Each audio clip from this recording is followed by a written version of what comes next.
Muslims today are labeled as terrorists. Many a times, two different labels are given for the same activity of that same individual. About 60, 70 years ago, before India got its freedom, the country where I come from, the Britishers were ruling India.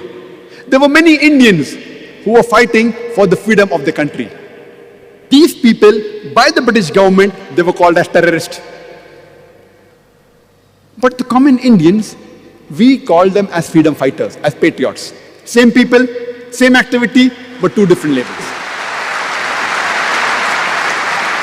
If you agree with the view of the British government that they had a right to rule over India, then you have to call these people as terrorists. But if you agree with the view of the common Indians that the Britishers came to India to do business, they have no right to rule over us, then you'll have to call these people as patriots, as freedom fighters. Same people, same activity, but two different labels. And such examples, you can give multiple such examples in world history.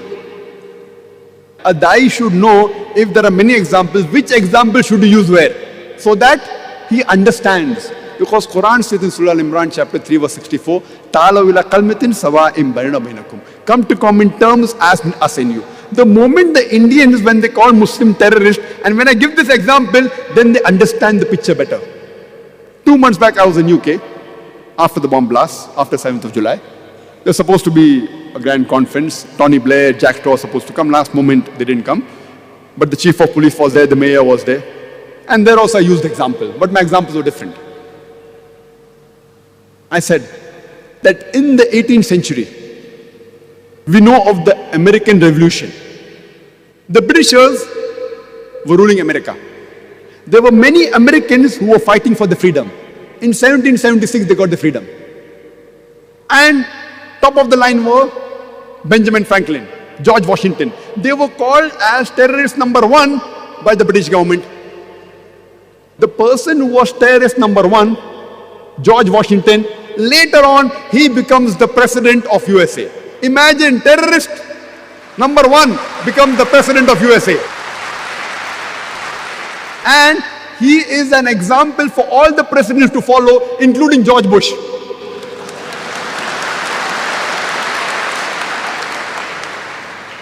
This is media.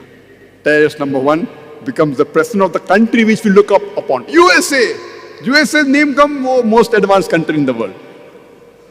Who was the person who was the first president? A terrorist.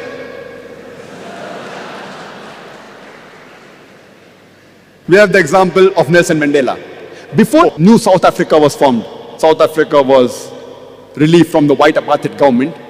Nelson Mandela, by the white apartheid government, he was imprisoned for 25 years in Robben Islands. He was called as terrorist number 1. Later on, when South Africa gets its freedom from the white apartheid government, he is made the president of New South Africa.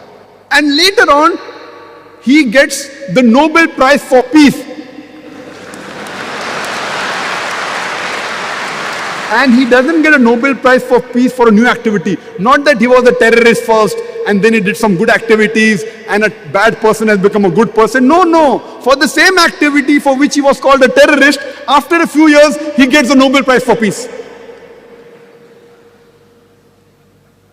It is weird. Same activity for which he was imprisoned for 25 years. He was called as terrorist. For the same activity later on, he gets the Nobel Prize for Peace. So this is how the media can convert day into night, black into white, hero into a villain, and a villain into a hero.